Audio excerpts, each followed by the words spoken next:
Bonjour, je suis Florence Klein, je suis praticienne en énergétique et voici mon index ABC.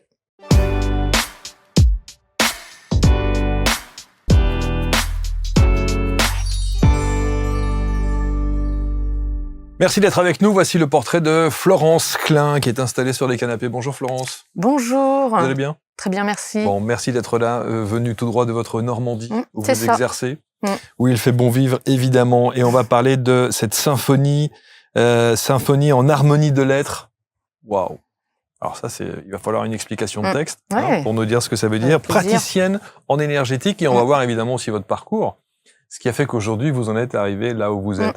Je me pose toujours la question, quand les gens s'installent ici sur le canapé, puisque vous ressentez ces énergies, comment est-ce que vous vous sentez à cet instant? Ah là, je me sens super bien, moi, là. Ouais. Tant mieux. Oui, c'est le but. C'est le but, évidemment. Pourquoi est-ce que vous avez choisi symphoniste en harmonie de l'être? Alors, j'ai choisi ça parce que moi, je perçois avec finesse tout ce qui se passe à l'intérieur du corps et à l'extérieur du corps des gens. Et ça fait je vois un peu leur partition. Et c'est ce qui me permet de réajuster ou de leur permettre de réajuster aux gens qui viennent me voir leur énergie, en fait. Quand vous dites « je perçois », ça veut dire? Je vois, j'entends, je ressens.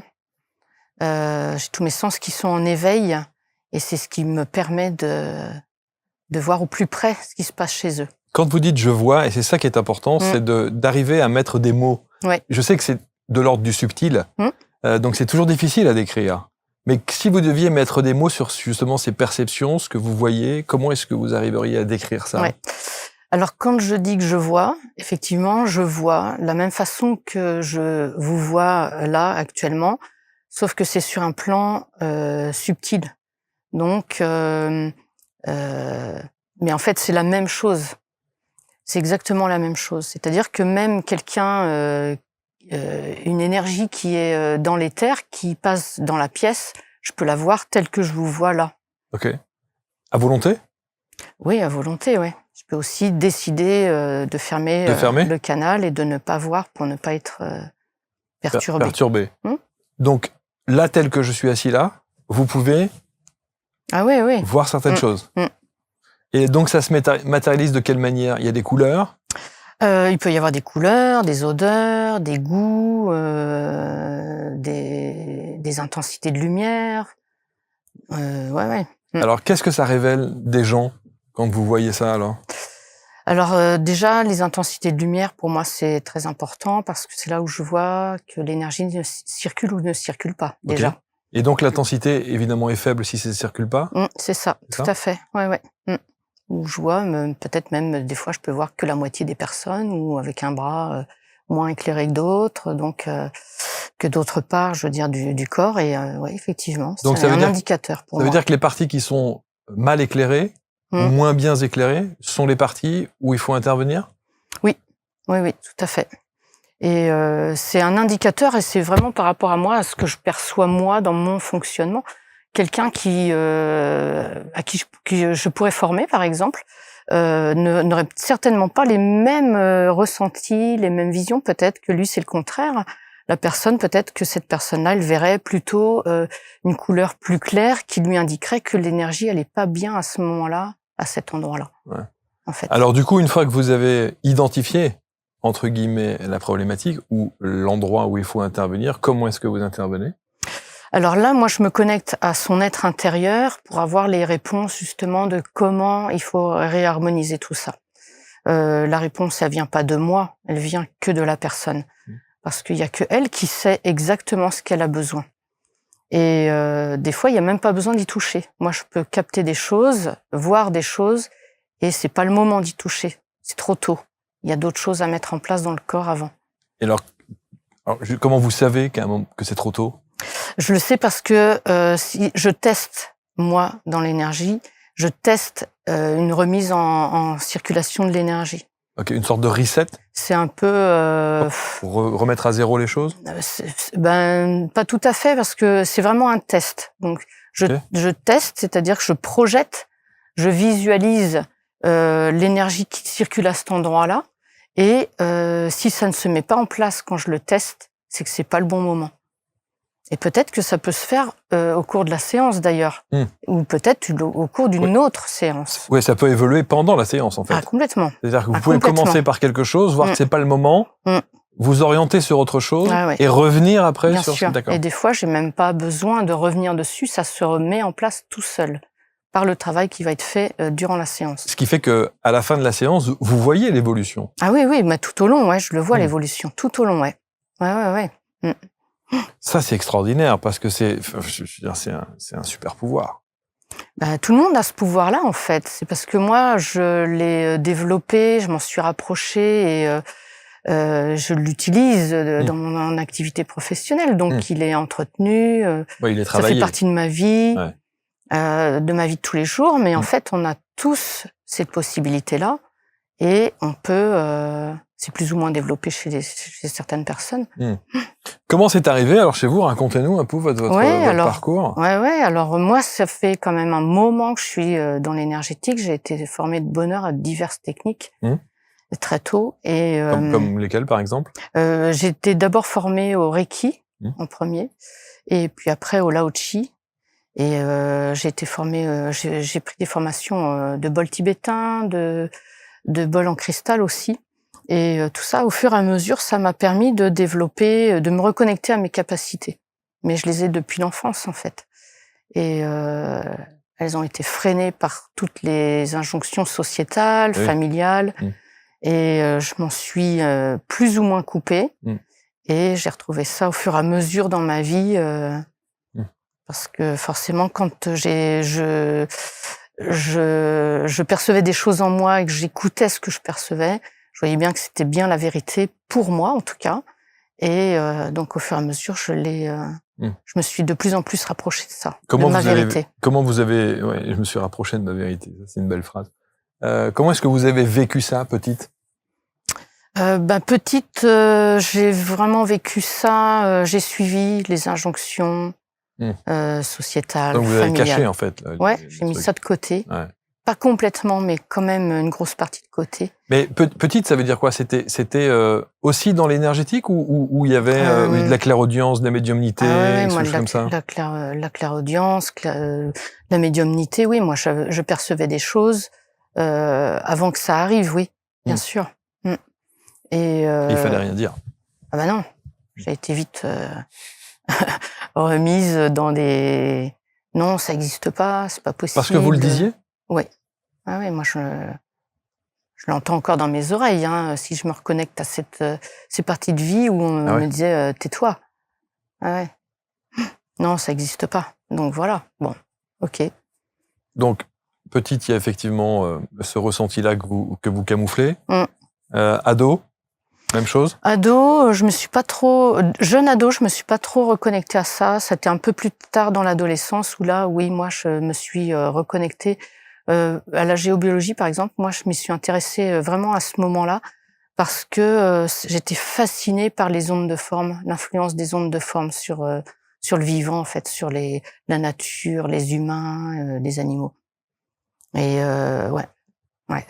j'étais déjà passionnée de ça. Le déclencheur, parce qu'on va voir qu'on a le sentiment quand même chez vous, Florence, qu'il y a une palette d'outils que vous pouvez à tout moment dégainer, parce qu'on parlera aussi d'hypnose, on parlera évidemment de toute cette dimension énergétique, géobiologie, vous l'avez dit. On parle souvent dans ces émissions du déclencheur, de ce qui a fait qu'aujourd'hui vous êtes la femme que vous êtes. Alors aujourd'hui, le déclencheur, c'est plus...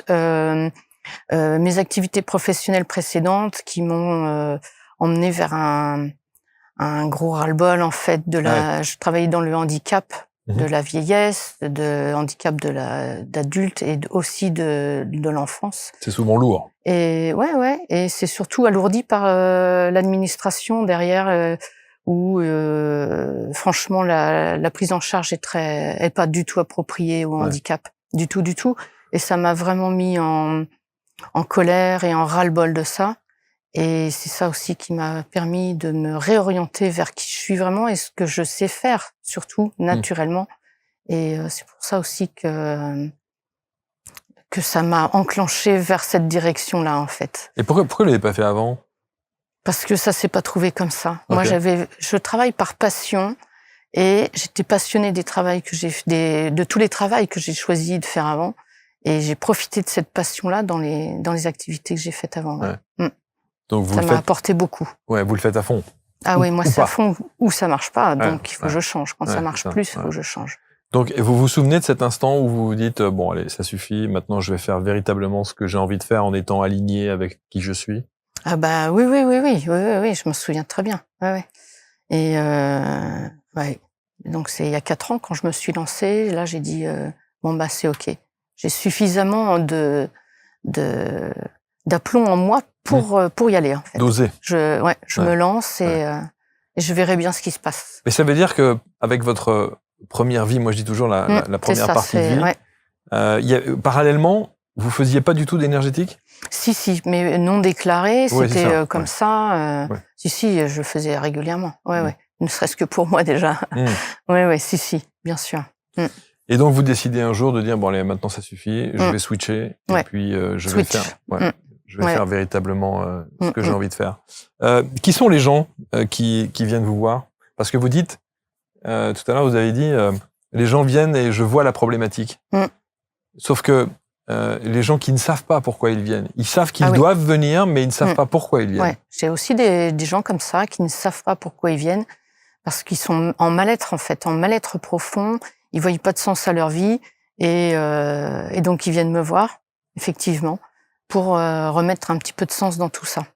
Comment se déroule une séance? Alors, une séance, dès qu'ils sonnent, je suis déjà branchée avec eux, en fait. Ouais, et quelquefois, même quelques minutes avant qu'ils arrivent. Et je suis déjà branchée avec eux. Du fait qu'ils prennent rendez-vous, c'est de l'autorisation qui est donnée pour qu'on le travail se fasse ensemble. Et donc, je peux me brancher sur eux, en fait. Quel élément vous disposez de quoi, en fait? Nom et prénom, c'est tout? Ouais, oui, ça me suffit largement. J'ai même pas besoin de photos, en fait. Moi, en fait, dans l'énergie, il n'y a pas besoin le temps n'existe pas, la distance non plus. Donc, on peut se brancher aux gens, où qu'ils soient dans le monde, sans même les connaître et sans même voir leur image, en fait. En tout cas, moi, c'est comme ça que je travaille. Donc, il y a déjà un travail en amont qui est fait avant même que la personne ne rentre dans votre cabinet? Le travail, il n'est pas spécifiquement enclenché, mais moi, je perçois déjà ce qui se passe en eux. Ça veut dire, ça, c'est incroyable. Dès que j'ouvre la porte de mon cabinet pour les faire rentrer, je sais déjà où ils en sont, en fait. Je sais déjà où ils en sont. Alors, ça veut dire que la personne qui s'installe en face de vous, qui vous décrit une situation de vie, qui vous décrit ce mal-être, qui vous décrit, vous percevez parfois des choses à l'opposé complètement. de ce qu'elle est en train de vous dire? Tout à fait. Et vous savez que ça n'est pas ce qu'elle est en train de vous dire? Tout à fait. Oui, bien sûr. Oui, c'est même souvent comme ça. Les gens voient des conséquences de ce qui se passe dans leur vie, mais ils savent pas l'origine. Et moi, je vois l'origine. Et bien souvent, d'ailleurs, c'est pas ce qui est visible qui est l'origine, c'est ailleurs, en fait. Ils peuvent avoir mal aux pieds et ça vient de la tête, en fait.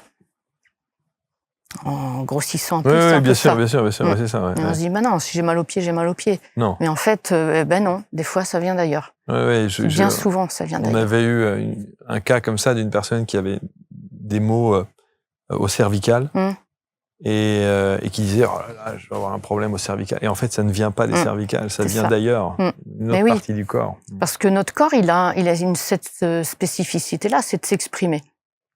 Donc, quand on n'a pas la conscience d'une problématique, le corps, il va l'exprimer d'une façon ou d'une autre. Et effectivement, ce corps que l'on a, pour lui, ça va peut-être être plus facile de nous faire comprendre que c'est par les pieds que ça passe. S'il nous empêche d'avancer, on a mal aux pieds, on a du mal à marcher, du mal à monter le trottoir, les marches, courir, alors on n'en parle pas.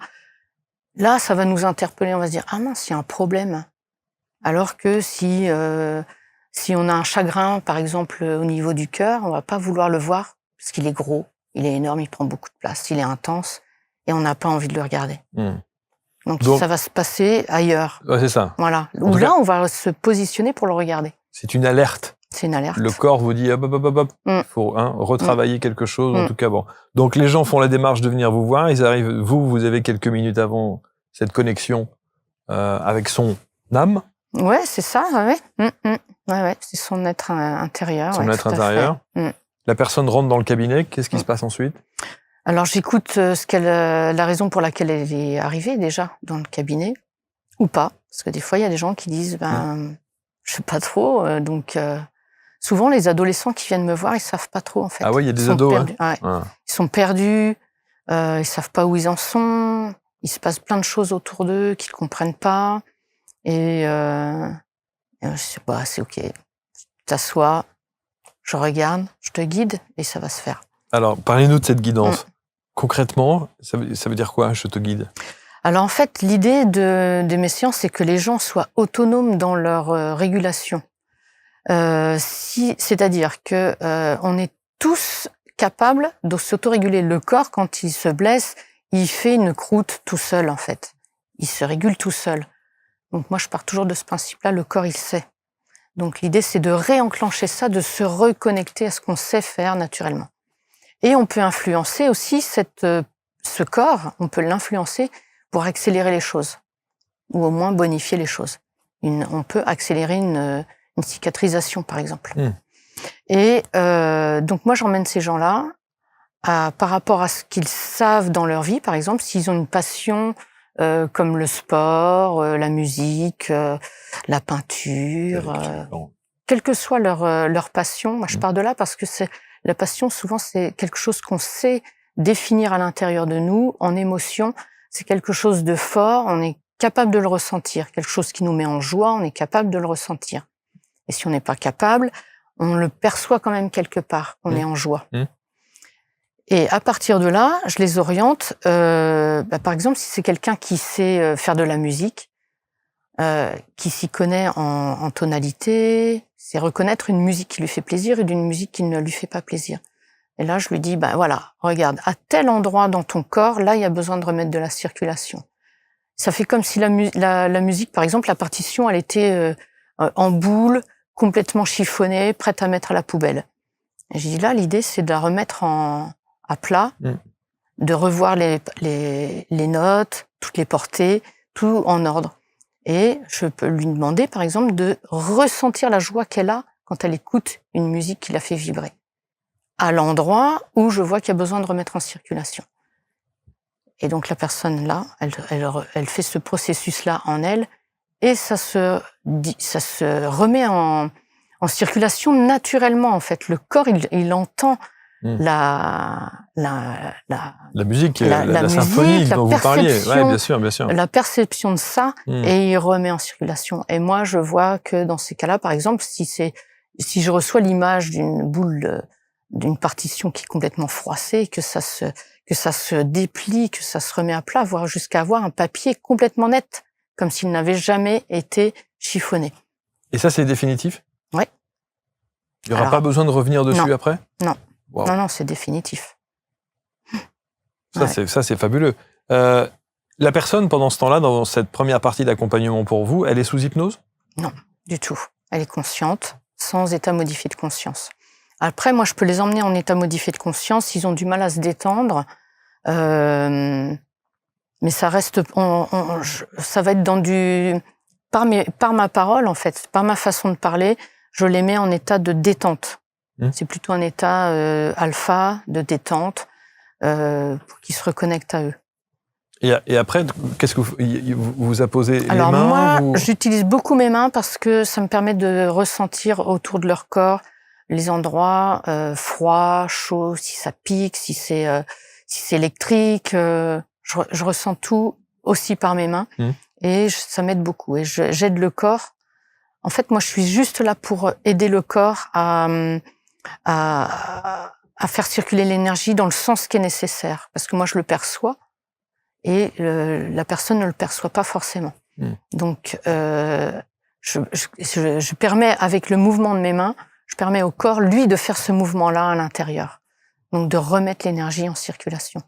Ou de sortir ce qu'il y a à sortir, ou de remettre de la couleur, de la vibration. Tout est possible, en fait. Si c'est quelqu'un qui adore faire du jardin, je peux lui dire, vas-y, tu peux faire pousser. Si c'est un chagrin, par exemple, au niveau du cœur, ou plutôt au niveau des poumons, souvent le chagrin, je dis, regarde, tu mets une graine, tu la fais pousser, Je laisse le temps, on a le temps, je la laisse pousser. Et ça peut prendre le temps, des fois le temps de la séance. Et moi, je passe à un autre endroit pour faire circuler. Et on revient à la fin et la personne, elle voit en elle que la fleur a poussé, elle s'est épanouie. Elle peut même sentir, si elle est sensible, l'odeur de cette fleur. Waouh. Donc physiquement, cette personne le ressent. Oui. L'évolution, l'amélioration et le changement. Oui. Ah ouais. Moi, je dis toujours, il faudrait un photomaton à la sortie de mon cabinet. Waouh. Parce que entre les gens, quand ils rentrent, ils sont fermés, avec le teint gris. Et ben, une fois qu'ils ressortent du cabinet, ils ont plus la même tête. C'est même plus du tout la même énergie qu'ils vibrent. Ouais. Wow. Mais pendant la séance, ils ressentent la sensation? Oui. Physiquement? Oui. Alors, plus ou moins, parce que selon comment ils sont sensibles, bien sûr, ou ouverts aussi au changement, parce que le changement, moi, je le vois tout de suite en eux, je le vois à la fin de la séance, ils le ressentent aussi, mais ça peut aussi prendre quelques jours, quelques heures, quelques jours. Et ouais, ils le ressentent, si c'est pas dans l'instant, ils le ressentent dans les heures ou dans les jours qui suivent. Quand vous parlez, par exemple, d'un chagrin d'amour, quelqu'un qui est profondément blessé, meurtri par cette situation amoureuse, le travail que vous allez faire, quand elle sort de votre cabinet, par exemple, ou d'une séance en visio, parce que vous dites que ça marche aussi, il n'y a plus de chagrin. Bah, le chagrin, il est sur le point d'être digéré, si c'est pas déjà digéré dans la séance. Ouais. Ah ouais, carrément. Moi, j'ai eu une personne il n'y a pas longtemps qui est venue en séance en visio parce qu'elle était envahie de peur. Elle changeait de travail, de son propre chef, en fait. Elle avait vraiment envie de changer de travail. Et elle était super contente de changer de travail. Il y a des grosses peurs qui sont remontées en elle, au point de pouvoir presque reculer carrément, de dire j'ai été sélectionnée pour cette place-là, mais en fait, je vais vous dire non, je ne suis pas la bonne personne. Alors que c'était par peur très profonde. Et puis au bout d'1 heure et demie, elle était recalée avec elle. Incroyable. Ah ouais, c'est génial. Comment est-ce qu'il y a aussi l'importance d'identifier ces peurs? D'où viennent-elles? Ouais, mais en fait, des fois, on n'a pas besoin de savoir forcément l'origine, même si là, moi, j'avais détecté quand même que c'était une origine d'enfance, de très petite enfance. Mais l'idée, c'est de se reconnecter avec cette peur qui a été là à un moment donné, de réinformer le corps que c'était OK à un moment donné de se mettre en sécurité par rapport à cette peur-là. Et aujourd'hui, c'est plus nécessaire. Le corps, il enregistre nos expériences. Et quand il y a une mise en sécurité à déclencher, il le fait par rapport à ce qu'il connaît. Alors, c'est pas toujours adapté, parce que effectivement, on a évolué, c'est plus du tout les mêmes situations, on n'a plus le même âge, on n'a plus la même vie. Mais lui, il connaît cette situation-là de sécurité et il se met en sécurité. Il sonne toutes les alarmes. Et en fait, des fois, c'est pas adapté. Donc là, dans ce cas-là, c'était pas du tout adapté. Et cette peur-là, je l'ai accompagnée, cette femme, pour la diluer, la regarder. Et là, ça s'est dilué déjà, que en la regardant, ça se diluait. Wow. Et après, elle se reconnecter à quelque chose informer cette peur, en fait, et informer le corps que ça peut se passer autrement, en sécurité. On peut faire des étapes de vie en sécurité. Et dans la détente, dans le bien-être, sans que ce soit en mise en sécurité inconfortable. Il y a beaucoup de thérapeutes qui viennent ici et qui nous disent il y a quand même un fondement essentiel qui dit qu'il est nécessaire d'aller rechercher la cause. Vous êtes d'accord avec ça ou pas? Ça peut être nécessaire pour des prises de conscience, effectivement, pour que le corps entende qu'il y a une prise de conscience qui est importante, mais pas forcément, en fait. Parce que des fois, on a des origines qui peuvent dater de plusieurs vies ou de vies parallèles, des choses de l'arbre généalogique qui ne nous appartiennent pas, ça appartient aux anciens. Et on a récupéré ça et des fois, on ne sait même pas l'origine, en fait. Et c'est pas le plus important parce que pour moi, aujourd'hui, on vit tout de suite maintenant et c'est tout de suite maintenant que c'est important de gérer ça. Quelle que soit l'origine. Et moi, ça marche, je l'expérimente tous les jours. Et effectivement, qu'en regardant des fois où ça se situe dans le corps, c'est vraiment un bain d'émotions, en fait, presque à prendre. Et là, quand les gens ont bien pris leur bain d'émotions, Ils peuvent se dire, ah non, c'est pas confortable, j'ai envie d'autre chose. Je la fais se reconnecter à quelque chose de plus grand, de plus joyeux pour elle. Et là, elle intègre cette émotion de joie, de confort en elle, et ça dilue tout, en fait. C'est un peu le feu d'artifice. Et ça ne revient pas? Ah non, ça ne revient pas.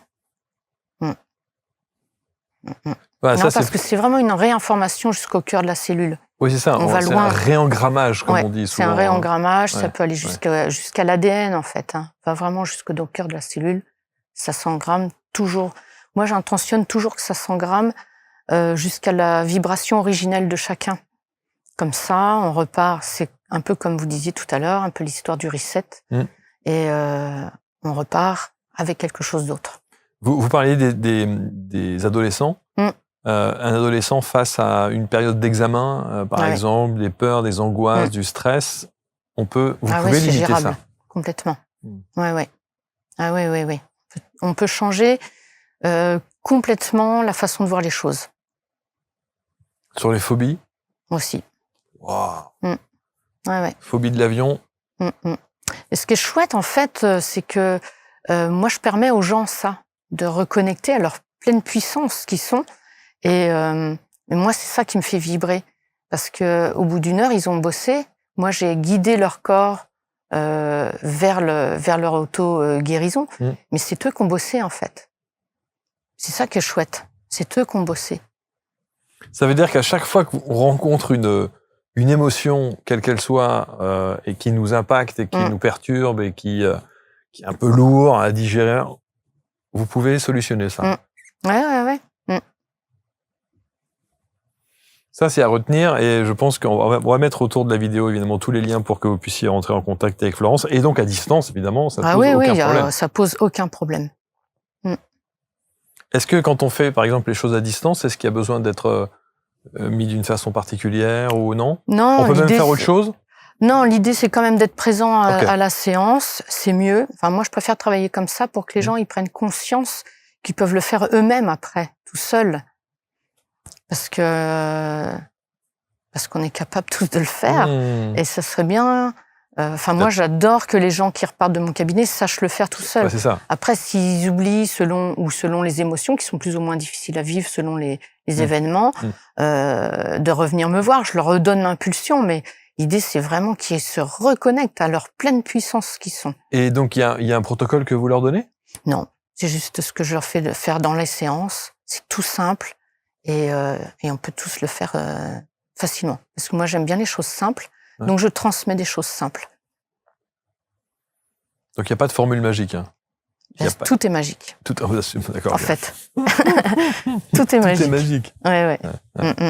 Ça, c'est fascinant, parce que même si, effectivement, on peut parfois se dire, on peut être dubitatif sur des choses, il y a quand même, d'abord, vous avez les résultats, qui prouvent qu'effectivement, il y a beaucoup de gens dans vos clients qui en sont la preuve vivante. Et puis ces résultats-là sont très concrets. On se rend bien compte qu'il y a des évolutions, des changements de vie, j'imagine, ou des prises de conscience incroyables. Ouais. Il y a des gens qui remarchent en sortant du cabinet. J'ai une dame qui était venue avec un corps très impacté par plein d'expériences de vie. Et elle, son souhait à la séance, c'était au moins de retrouver du mouvement de marche. Elle ne marchait plus. Et ça lui impactait son moral. Et puis, 5 jours après, elle m'a appelé, elle me dit, mais je remarche complètement. Elle refaisait 5 km de marche alors qu'elle marchait plus avant de venir. Waouh. Donc, voilà. Et ça, c'est définitif? Oui. Il peut pas y avoir Après, on peut toujours faire le choix de revener sur des émotions qui nous impactent de cette façon-là. Parce notre corps, il comprend. Cette femme-là, par exemple, si elle revit des expériences de vie qui l'impactent, son corps, il peut de nouveau la ralentir au niveau de la marche, parce que elle va comprendre par ce biais-là le message qu'il y a quelque chose à régler en elle. Parce que peut-être que par d'autres endroits, elle ne va pas le capter. Donc effectivement, ça pourrait revenir. Mais en tout cas, pour ce qui est travaillé à l'instant, l'intention première qui est de venir par exemple là pour marcher, Ça, c'est fait dans la séance et c'est définitif. Magnifique. Autre corde à votre arc, l'hypnose régressive. Oui. Pourquoi est-ce que vous avez précisé, alors c'est pas marqué dans la fiche, mais hypnose régressive ésotérique? Oui. Alors, parce que on va chercher encore plus loin dans les états modifiés de conscience. Là, je travaille avec la méthode Grifasi et en fait, là, c'est de descendre vraiment profondément en mode θ. Et là, on a d'autres perceptions que ce que moi, je me mets en état modifié de conscience déjà dans mes séances, mais là, en état d'hypnose, je me vais encore plus loin, encore plus profondément. Donc là, je peux voir carrément l'origine de ce qui est mis en place dans le corps et qui est peut-être des fois dû à l'extérieur, de ce qui se passe dans l'éther, plutôt que à soi. Dans les expériences de vie, on s'autoprogramme sur certaines choses par des limites, des croyances, tout ça. Et là, ça va encore plus loin parce qu'il peut y avoir des choses ésotériques, donc cachées, et qui ne sont pas vues lors de la séance, où la séance classique énergétique ne suffit pas. Ne suffit pas. Voilà, pour aller dénicher tout ce qu'il y a à dénicher. Et donc là, effectivement, après, il faut se mettre en état modifié de conscience, plus profond. Et moi, dans cette méthode-là, je suis télépathe, donc je peux me mettre en état d'hypnose à la place des clients. Et ça, je trouve que c'est aussi confortable pour les gens parce que tout le monde n'a pas cette faculté, en tout cas, se lâcher prise. Se lâcher prise, ouais, qui permet d'être en état d'hypnose. Il y en a qui ont peur de rentrer en état d'hypnose, c'est vrai. Qui sont trop stressés pour rentrer en état d'hypnose. Et donc, moi, je rentre en état d'hypnose à leur place. Mais c'est incroyable. Ça. Et moi, j'adore ça. Parce que vraiment, donc on se connecte avec... j'ai un opérateur avec moi qui dirige la séance et ça permet de me connecter à la partie subliminale, l'âme de la personne, pour avoir les bonnes informations. Et là, on navigue autour, on regarde ce qui se passe, il y a des choses qui sont anormales ou qui n'ont rien à faire là. Et puis là, on guide. C'est le même système. C'est pour ça que j'adore, moi. Parce que on guide la personne, l'âme, on lui donne les informations que l'on voit et c'est elle qui va gérer. On va l'aider. On va lui faire des propositions, si elle le souhaite, pour chasser ce qu'il y a dans son espace ou pour régler ce qu'il y a à régler. C'est elle qui fait le boulot. Ce sont les gens qui font leur boulot. Mais parfois, on pourrait se dire, en vous écoutant comme ça, on pourrait se dire, mais autant commencer par là. Autant commencer par là, oui, ça dépend effectivement de ce qu'on vit, ou pas. Moi, je préférerais aller directement dans le fond du fond. Ouais, tout à fait, ouais. Pour aller régler, solutionner le truc, quoi. Ouais, c'est sûr que si ça vient de choses cachées, effectivement, ça peut être intéressant de commencer par là, effectivement. Et vous formez? Et je forme, oui. Aux deux approches? Alors, l'hypnose, pas encore. Et c'est en cours de... je pense que ça prendra encore quelques mois avant que ça se mette en place, mais sur ma méthode énergétique, oui, je forme. J'ai qu'une envie de former et encore plus de gens, en fait. Quintessence. Ouais, Quintessence. C'est le nom de votre méthode. C'est ça. Okay. Ouais. C'est très important pour moi que les gens se reconnectent vraiment à ce qu'ils savent faire en eux, parce qu'ils ont été éloignés de ça. Et qu'ils soient autonomes. Et qui peuvent être autonomes derrière, ouais. Et puis là, je lance un programme là pour les gens qui sont thérapeutes, par exemple, praticiens dans le bien-être, développement personnel, ou autres après, s'il y en a qui sont intéressés, et qui se connectent à des énergies extérieures dans leurs séances, pour leur apprendre qu'en fait, ils peuvent juste se faire confiance. Juste connecter à eux, et c'est les emmener vers ce que je fais moi dans ma méthode Quintessence. Donc, moi, je me connecte à moi, à mon être intérieur et à l'être intérieur de la personne. Et je voudrais les emmener vers là pour qu'ils soient encore plus justes dans leurs séances, plus impactants dans leurs séances, quelle que soit leur pratique de bien-être, de développement, d'accompagnement. Ouais. Vous devez avoir des belles histoires. Oui. Des tranches de vie comme ça, des gens qui ont des changements de vie même parfois. Oui, tout à fait. Il faut écrire. Peut-être, ouais. Pourquoi pas, ouais. C'est vrai. C'est vrai, ouais. faut écrire ces histoires-là. Ouais, c'est vrai. Ça peut être une idée, ouais. Voilà, je prends l'idée. Voilà, je vous soumets ça, évidemment. Les formations, on en a parlé. L'hypnose régressive ésotérique, on en a parlé. La géobiolo. Alors, la géobiolo, effectivement. Ouais. Alors Biologie, ça, la géobiologie, pardon, hein. c'est vraiment quelque chose qui me tient à cœur parce que des fois, d'agir sur les gens, ça suffit pas. Le lieu de vie peut être aussi impactant et c'est intéressant aussi de travailler sur le lieu, effectivement. Et des fois, pardon, vous êtes un package en fait. Hein. Oui, parce que moi je vois plutôt dans la globalité. J'aime bien travailler sur un ensemble. C'est vraiment, c'est le but de l'holistique en fait, c'est de pas travailler que sur un endroit. C'est aussi prendre tout l'environnement en compte. Pour moi, c'est important. Ça veut dire aussi les animaux, parce que je travaille aussi avec ma méthode sur les animaux. Alors c'est encore plus fulgurant chez les animaux. C'est impactant tout de suite parce que eux, ils sont déjà connectés à eux-mêmes. Ils sont déjà avec des perceptions subtiles hyper développées chez eux. En fait, c'est naturel chez eux, ils vivent avec. Et là, c'est hyper impactant. Donc, quand je travaille en géobiologie, je travaille aussi sur les gens, sur les animaux, sur les végétaux et sur le lieu. Tout est pris en globalité. Alors moi, j'utilise mes capacités subtiles pour détecter tout ça. Il y a des géobiologues qui utilisent le pendule, les baguettes, etc. Moi, je les utilise que occasionnellement mais j'utilise mon corps, en fait. Mon corps, il sait tout et il sait m'indiquer tout ce qu'il y a besoin. Et ben, quand vous parlez de la symphonie, en tout cas, tout remettre en harmonie dans tout ce que vous percevez, ressentez, c'est tout à fait ça. Et on sent bien qu'il y a un accompagnement complet. C'est ça. Voire même, évidemment, une formation si des gens s'intéressent à la manière dont vous évoluez. On va mettre autour de la vidéo l'intégralité des liens pour que vous puissiez rentrer en contact avec Florence. Ça donne envie, là, tout de suite, de se dire que quand on a effectivement des ressentis, des émotions ou des choses qui vont pas très très bien dans notre vie, de se dire, attends, si je tentais le coup, et peut-être que ça peut changer plein de choses. Ouais. Et du coup, j'intègre l'hypnose dans mes séances de géobiologie aussi, pour aller chercher encore plus loin. Parce qu'effectivement, il y a des endroits où, comme il y a de la sorcellerie, de la magie, c'est bien d'aller chercher derrière ce qui se passe.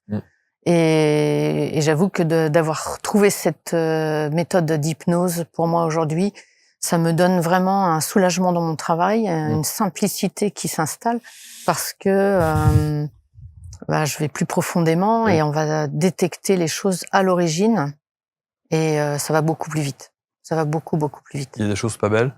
Oui, bien sûr. Parfois? Ouais. Ouais, il y a des choses pas belles, impactantes sur les humains, les animaux.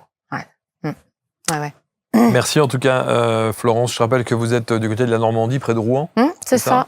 Mais on a bien compris que la consultation à distance était possible. Et du coup, vous vous déplacez sur les lieux aussi? Oui, j'adore, moi. J'adore me déplacer. Mais je fais aussi à distance. À distance aussi, sur photo, sur plan? Ouais, sur plan et même sans photo, sans plan. Moi, j'aime bien quand même avoir des photos parce que ça permet de... Si j'ai un endroit dans mes perceptions où je sens que ça bloque, je vais aller voir sur les photos. Et des fois, les photos, ça dit tout. Même un dessin à la main du plan de la maison, déjà, ça dit tout de ce qui se passe chez les gens. J'aime bien avoir des plans à la main parce que justement, tout est dit. Parce qu'un plan d'architecte, c'est toujours très droit, c'est toujours la même chose d'une maison à l'autre. Et là, des fois, c'est marrant, les gens, ils oublient de dessiner les fenêtres, les portes. On se dit, tiens, ils ont des maisons sans porte, sans fenêtre, c'est bizarre. Donc là, ça veut vraiment dire qu'il y a quelque chose qui se passe. Ouais, c'est révélateur. Où les pièces sont petites, alors que naturellement, elles sont super grandes, parce que c'est le salon, c'est grand. Et ils les font toutes petites. Et là, on se dit, ah ouais, ok, d'accord. Il y a un sens. Il y a un sens. Le dessin parle. Oui. Merci beaucoup, Florence. Avec plaisir. Merci. C'était passionnant. Prenez contact avec Florence, les liens autour de cette vidéo, évidemment, et commentez, vous partagez toujours avec bienveillance. Et on se retrouve très vite pour un prochain portrait Index. Salut.